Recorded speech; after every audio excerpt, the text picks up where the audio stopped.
বিসমিল্লাহির রহমানির রহিম। আসসালামু আলাইকুম এভরিওয়ান। আজকে আমি থাইল্যান্ড থেকে চলে আসছি। সবাই কমেন্ট করতেছিলেন কবে আসবো কবে আসবে, এই যে চলে আসলাম ফাইনালি। সো আজকে দুপুরে কি রান্না হয়েছে আমার বাসায় সেটা দেখাবো। তার আগে আপনাদের কিছু সুইট কমেন্ট করে নিই। একজনে লিখেছে আপনার জন্য অনেক অনেক দোয়া রইলো, ঘোরাঘুরি করেন আর ভালো ভালো খাবারের স্বাদ নেন। Thank you so much.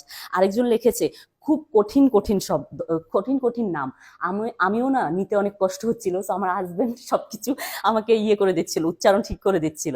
আরেকজন লিখেছে বাংলাদেশের মেয়েরা খাবার সাথে পরিচয় করে দিয়েছেন, অসাধারণ লেগেছে। Thank you so much. তো শুরু করি। আগে থাইল্যান্ড থেকে কি কি এনেছি সেটা দেখাই। এখানে দেখেন থাইল্যান্ড থেকে বড় বড় আম কিনে নিয়ে এসেছি। এটা হলো থাইল্যান্ডের একটা ফল, এই ফলটার নাম আমি সঠিক জানি না। তো যারা জানেন কমেন্ট সেকশনে জানাবেন। আরেকজন এটা হলো চেরি, আমার জায়নের খুবই পছন্দ। তো এই চেরিটা এনেছি। তো এখানে হলো সাদা ভাত আছে, আর এটা হলো দেশি মুরগি দিয়ে বড় বড় আলু দিয়ে ঝোল ঝোল রান্না করেছি। আর এটা হলো কাতলা মাছের মাথা লেজ দিয়ে হলো তোমার বেগুন দিয়ে রান্না করেছি আলু দিয়ে। আর এটা হলো তোমার কাইক্কা মাছ দিয়ে ভেন্ডি দিয়ে আলু দিয়ে রান্না করেছি। আর এটা হলো ইলিশ মাছের লেজা মাথা দিয়ে লাউ শাক রান্না করেছি আলু দিয়ে।